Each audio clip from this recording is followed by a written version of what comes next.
Welcome to 5 Technology News. This is your host, Dr. Yavuz Selim Sılay, physician, entrepreneur, and venture architect. Today, I am actually sharing on 5 Technology News amazing tips for small business owner. That's why we call this Small Business Exclusive. There's 5 top technology news which can impact and will give some opinion about what to do. The first question is, does your small business actually have the top 8 things they need to do about coronavirus? So I'm going to share the 8 things your small business needs to do per Center of Disease Control. Also, my second news is about the work from home policy. I wonder if your small business has an emergency work from home policy for COVID-19. If not, listen to this show because I'm going to share the 7 things to do when creating an emergency work from home policy for COVID-19. Because with the coronavirus threatening the safety of working on-site, human resources experts offer their top tips for ensuring your employees are prepared to telecommute in a pinch. I'm going to share also as my third news, the 3 trend forecasters on the business world after coronavirus. Expert prognosticators take a future forward look at our potential costs, COVID-19, new normal. At times of crisis, we see innovation flourish. My fourth news is about COVID-19 has kickstarted a major transformation in many industries, including the fashion industry. Spending on clothes plummets between 50 to 80%. My last news is about, as usual, artificial intelligence. So I'm going to share a very interesting artificial intelligence which extracts your emotions and shows what people are feeling. Let's get back to our first news. Here are the top CDC, Center for Disease Control, recommended tips that small business owners can take to mitigate risk, protect employees, and support customers during the COVID-19 pandemic. Many of you are now working from home, right? So from remote work to business interruption insurance, there are several things that small business owners need to consider in both the short and long terms surrounding COVID-19. The COVID-19 pandemic is spreading rapidly. It started in China, continued to Europe. Now the epicenter is in United States as well as South America and moving to Africa. So with this new updates flying in every minute and as the situation evolves, many small business owners are unsure of what steps to take to mitigate risk, protect employees, and support customers. The United States Chamber of Commerce offers a coronavirus toolkit with a compilation of the Center of Disease Control's recommendations for businesses and workers across the country. Here are the key points and immediate steps the Center for Disease Control recommends. Establish a remote work option. This is number 1. With plenty of people already working remotely, there are a lot of free tools business owners can utilize so that teams can stay in touch and keep working even if they aren't in the same place. Number 2, implement a remote work policy that covers when you expect your team to be online or available, how to communicate via email, Slack, or video call, Zoom, Skype, you name it, for instance, and what deliverables each team member is responsible for completing. Also, reduce meetings and travel. Try to keep opportunities for exposure to the virus to a minimum. Postpone any team meetings or hold them virtually. Skip any conferences or other planned business travel. If your workers get sick because of travel or meetings, you could have a liability issue on your hands, or you will have to manage low morale and sick leave requests. For everything you need to know about applying for a small business loan, also check the U.S. Chamber's Small Business Loan Guide if you are a business in the United States.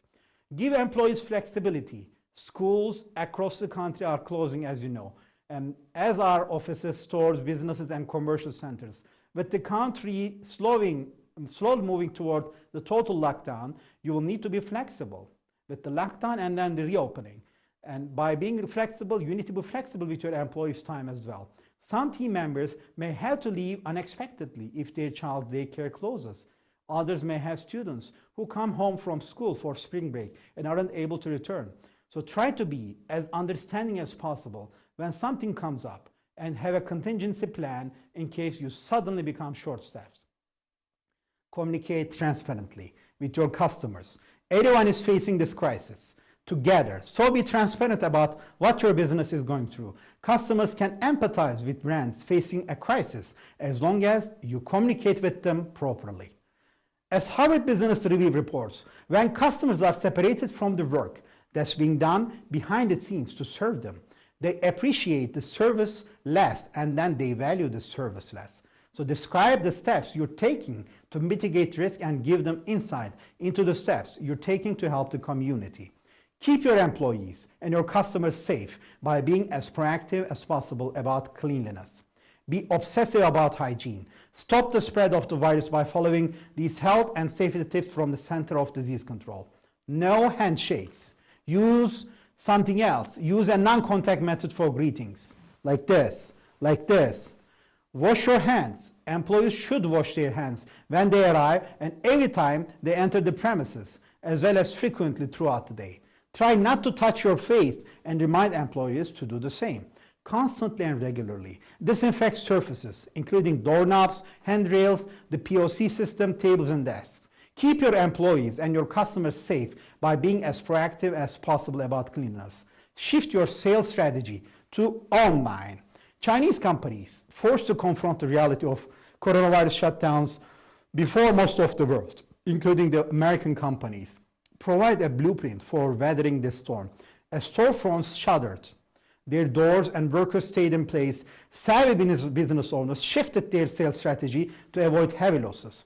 For instance, in Wuhan, China, the cosmetics company Lin Xinjuang closed 40% of its stores, but the brand's 100-plus beauty advisors took to digital platforms like WeChat to engage customers virtually and increase online sales. As a result, its sales in Wuhan actually achieved 200% growth compared to the prior year's sales, writes Harvard Business Review. So if you're closing your store, find ways to keep your employees earning a paycheck by selling on social media, putting your email list to good use, or using a video tool to reach new leads. Consider business interruption insurance. Business interruption insurance may be an option for you if you have significant business losses as a result of shutting down from the pandemic.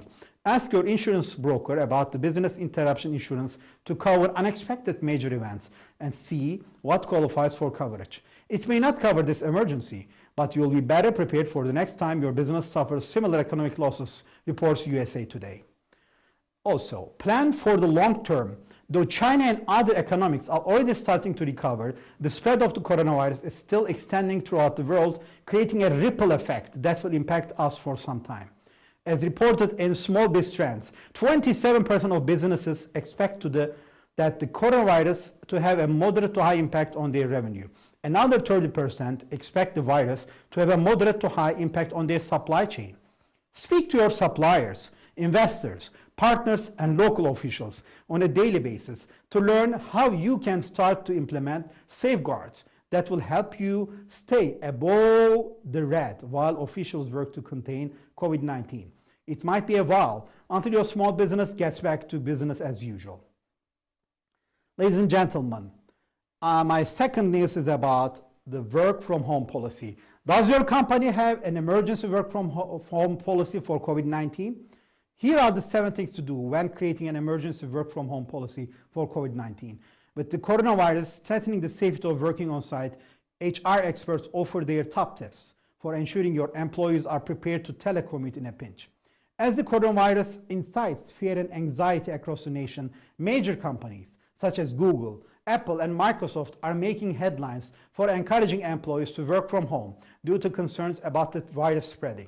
With the number of coronavirus cases on the rise, it's wise for business of all sizes to consider creating an emergency work from home policy to ensure that workers can still get their jobs done if telecommuting becomes the safest option. And remember, Twitter also said after the lockdown, when things get back to the new normal, Twitter is giving their employees to continue to work from home as an option.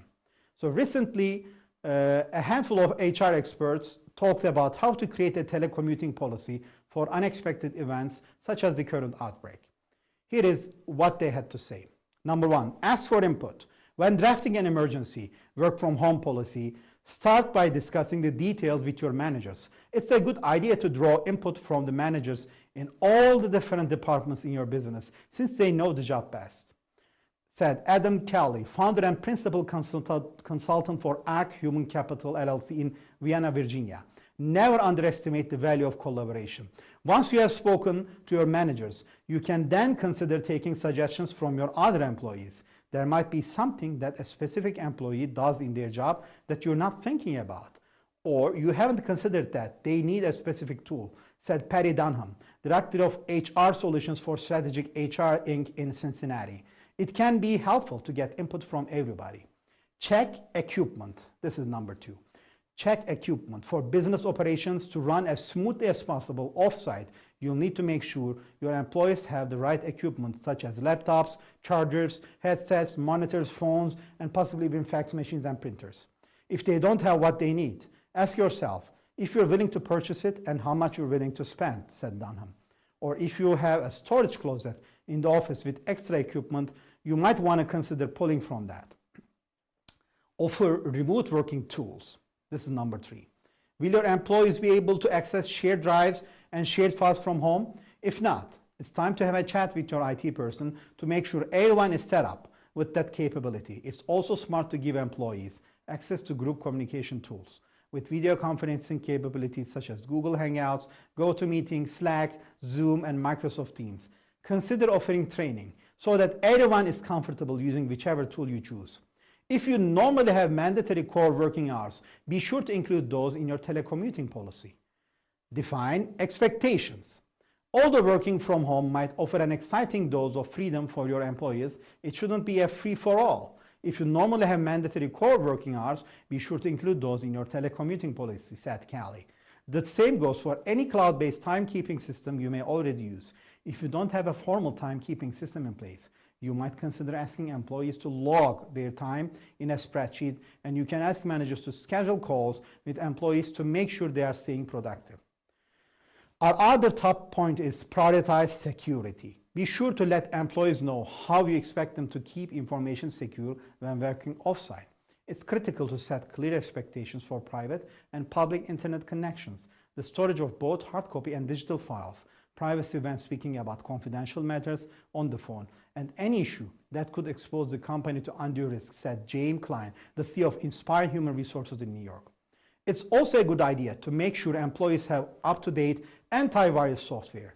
You might also consider providing multi-factor authentication, which makes it more difficult for hackers to access employees' computers by requiring additional verification for logging in. Do a trial run. Instead of waiting until telecommuting becomes a necessity to discover potential problems, try asking your employees to work from home for a day or two to test things out. Have your employees flag issues like difficulty accessing documents due to network or security issues, internet disruption, and communication challenges, said Klein. Tackle these issues immediately so you're ready in case of an emergency. And also, don't forget about non-employees. When you roll out your message, such as through company email or an internal company site, don't forget to find a way to reach the people who might not automatically receive official work communications from you, such as volunteers, independent contractors, vendors, clients, interns, and recruits who might have an upcoming interview scheduled. Think broadly about who is part of your team. Even if they're not getting a paycheck, said Callie, they need to know what's going on.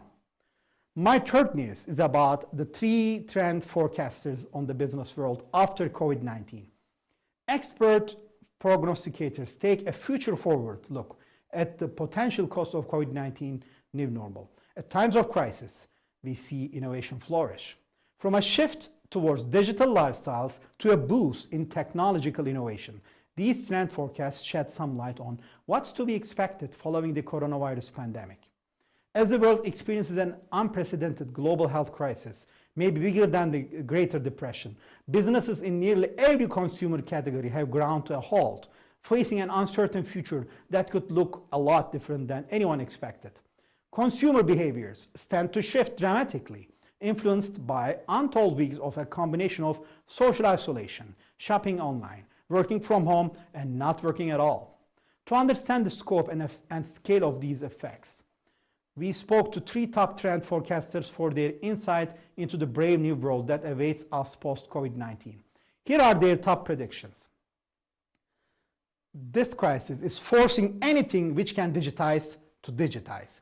Joe McDonnell, head of WGSN Insight, predicts a re-evaluation and shift in consumer priorities as a slowing down of spending and activity corresponds to forced acceleration of digital transformation. Actually, the other day I checked a quick survey and it was saying who took your company to the digitalization process, your CEO, your CFO, or your coronavirus 19. Of course, the answer was COVID-19 of digitalization. Joke aside, people are being forced to work from home, but their whole life is being forced to adapt digitally. These behaviors will not disappear once the quarantine is over. It is very likely that people who have been forced to adopt digital practices will continue these. Consumer appetite for delivery services is going to continue after the crisis is over, and retailers that are unable to fulfill are unlikely to succeed, even in a post-COVID world. So these companies which are best placed to benefit from the situations are those which offer comfort, convenience, or necessity for consumers. For brands, there is space to think about the digitization of your product, not just the delivery. Even if things were to rebound 100%, you can't live through something like this and not remember it. Also, I don't see a return to normal after this, says Davin Powers, an associate professor at Temple University's Leo Klein College of Media Communication and also the author of On Trend, The Business of Forecasting the Future, envisions a future that looks and feels different from the reality we experienced just a few weeks ago. Even if things were to rebound 100%, you can't live through something like this and not remember it. Consumers have every reason to be cautious now and for the foreseeable future. Big events like this have a way of accelerating nascent trends. There is always a second or third wave that can come. For instance, we were already seeing consumers pulling back on buying new clothes in favor of thrifting. I think you will continue to see an embrace of thrift, but across more and more sectors. So not just a turn away from fast fashion, but a stronger embrace of craft, of do-it-yourself or self-sufficiency. Brands need to be asking themselves what really matters. That covers everything from workplace practices. Do I need to go to that conference? Do I need to be in an office? To how they approach consumers. A good question to ask is now. How can brands empower consumers to be more self-sufficient? At times of crisis like this, we see innovation flourish. Piers Fox, founder of retail innovation and research from PSFK, believes that just as China's SARS 2003 outbreak led to the growth of e-commerce in the nation, the impact of COVID-19 in China might help foretell what changes lie ahead for the rest of the world, including for the US consumers, like the potential rise of facial recognition technology that helps curb the spread of disease, or an uptick in grocery delivery over restaurant takeout, he said. So what ideas and technologies that have been manifesting at the edges will evolve rapidly as a result of mass confinement? Safety worries and inventory shortages? In particular, we see the popularization of obscure technologies and the mainstreaming of niche consumer behaviors. In China, these programs have been designed to both overcome the wearing of surgical masks and identify people whose foreheads have high temperatures. Unsure about the safety of the food prepared in a restaurant kitchen, people order the delivery of the raw ingredient instead to cook at home. For some restaurants in China, delivery has declined 50%, while grocery stores have seen a 70% increase. Fox also foresee a new embrace of community at the local level, enabled by new digital tools such as communal bulk buying online. They communicate over chat platforms and then one of them buys the products. In China, people are doing this to buy their apartments blocks weekly shopping. Residents scan a QR code, join a WeChat group, and post a list of what they have run out of. Contactless solutions may increasingly replace what used to be high-touch activities such as concerts or fitness, as well as in-demand human tasks like shipping and delivery. A lot of these ideas have now been circulating for a while, but the PSFK researchers think that this crisis is going to bring them into the mainstream. Sometimes the way we always did things needs to change. So we move on to different tools, means and formats, and then once again, we'll meet up with each other and still laugh and play, eat, and enjoy our life. My fourth news is about the COVID-19 has actually kick-started, ladies and gentlemen, a major transformation in the fashion industry. Spending on clothes plummets 50%. So the Census Bureau released consumer spending data for the previous months. During the month of March, Anyone could have guessed that lockdown orders around the country and the world would lead to a drop in retail sales, but the extent of the decline was staggering. Sales plummeted about 9%, the largest ever decrease on record, nearly triple the previous worst month in record since 2008. And clothing and accessory brands took the biggest hit, dropping by an astronomical 50.5%. So this raises big questions about the future of fashion. As brands scramble to reorganize their businesses to respond to the crisis, some are not likely to make it, which could completely transform the landscape of the industry in the next few months and years. So ladies and gentlemen, this is the question. Why is this happening? Consumers are actually spending more on essential goods. Grocery stores saw a 27% increase in spending, and health stores saw a close to 5% increase in spending. So this is partly because these are the only brick and mortar stores that are allowed to remain open right now.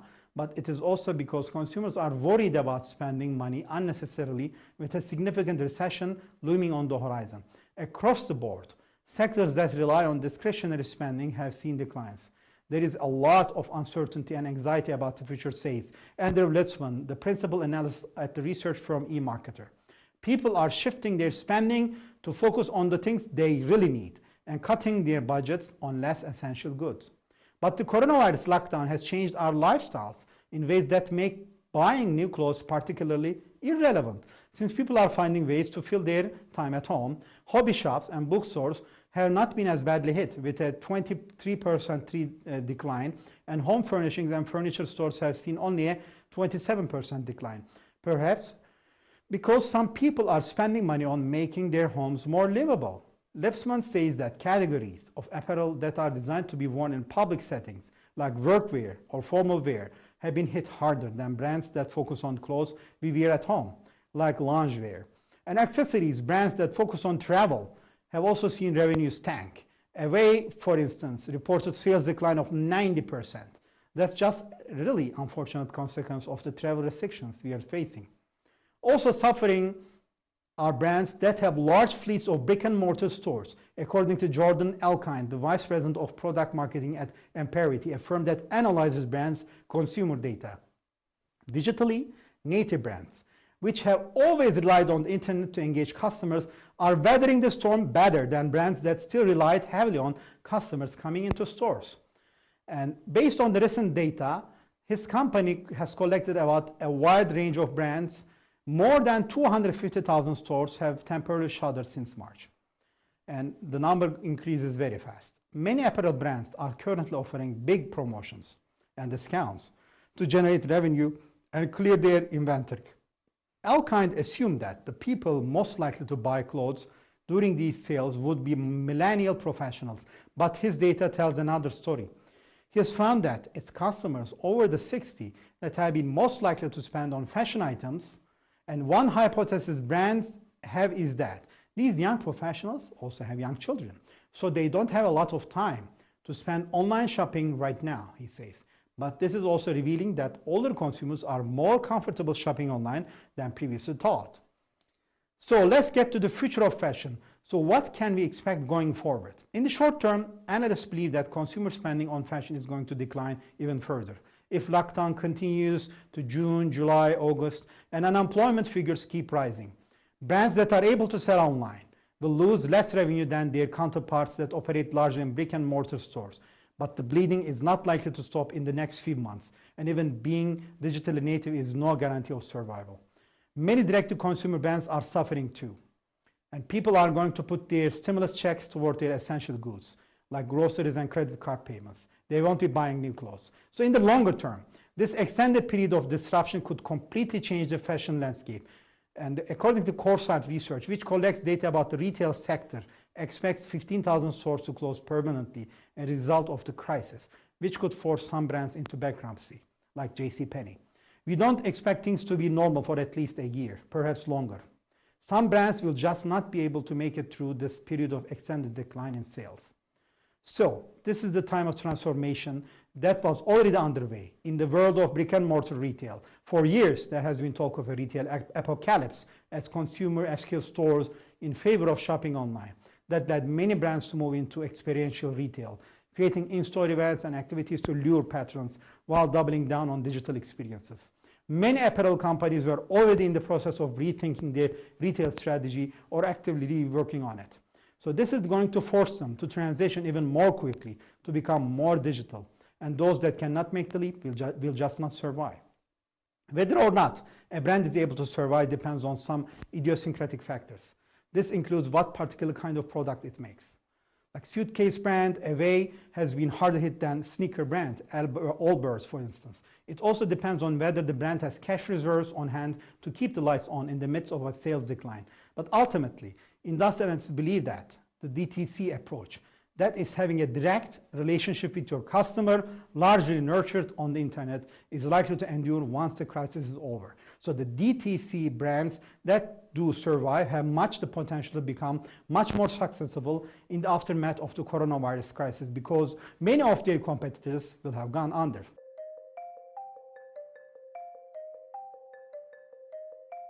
We've been seeing for a couple of decades that large businesses are taking over a greater and greater share of the activity in a lot of industries. I think that's just going to accelerate now because it's much more likely that large businesses are going to weather the economic part of this crisis better than small businesses, even with all the help that's been passed in the relief bill. So I think that's going to continue. The question is whether there's going to be a wave of entry of new firms on the backside of this. And that's hard to say. Unfortunately, the long run trends are not encouraging on that. We've been seeing for about the last 40 years a long run decline in business formation rates. So that would have to turn around if we're going to see a lot of entry of new businesses after the crisis recedes. Maybe in terms of specific industries or business models that you might think are going to change, we might see a quicker acceleration. It's been moving that way, but might accelerate towards delivery-based retail instead of brick and mortar, go to the store and shop retail. I think some specific businesses that have been struggling and will probably continue to struggle more, department stores, movie theaters. I don't think people are going to be so excited to take a cruise for a while. I think we're going to see declines in those lines of business. Whether there's longer run things for travel and restaurants, hotels, accommodations, that kind of thing like that, certainly that's going to be one of the slowest sectors to recover. Whether there's a long run decline remains to be seen, but one could imagine how that could happen. My last news is artificial intelligence. So this artificial intelligence extracts emotions and shows that people are feeling. An Italian artificial intelligence company that specializes in natural language reading and semantics is using its artificial intelligence technology to extract emotions and sentiment from 63,000 English language social media posts on Twitter every 24 hours to create a semantic analysis of people's feelings during COVID-19. Expert system collects the data in the same time frame at 10 Eastern Standard Time on the same day of each week. The data is analyzed every 24 hours and interpreted by the Sociometrica. The company applied the most frequently used hashtags related to coronavirus to analyze the data, such as Corona Lockdown, COVID-19, Coronavirus UK, Stay at Home, Stay Home, Save Lives, Coronavirus Pandemic, Clap for Our Careers, and Isolation Life. So Weltmayo, the CEO of Expert Systems, said that social media sentiment analysis shows that fear and anxiety around the corona crisis and how it is unfolding, the efforts to combat it and to dominate the communications. We also have seen growing criticism of individual behavior that is considered irresponsible and goes against the advice to follow social distancing and other recommendations. So basically, we can see that you can monitor the people's sentiment and changes to how they actually deal with virus. Therefore, using this artificial intelligence is very interesting to understand how actually things change. And the data in April 17 showed that positive emotions, including hope and love expressed towards healthcare personnel, showed a slight increase from 21.6 to 23.9 just in 24 hours. So examples like these will be continuing, and we will see more and more artificial data ingrained in our social media. Ladies and gentlemen, this is the end of 5 Technology News. I'm your host, Dr. Selim Sılay, physician, entrepreneur, and venture architect. I'm really thrilled that I'm able to share this small business exclusive with you. I'll see you in our next 5TN. Take care and all the best. Bye.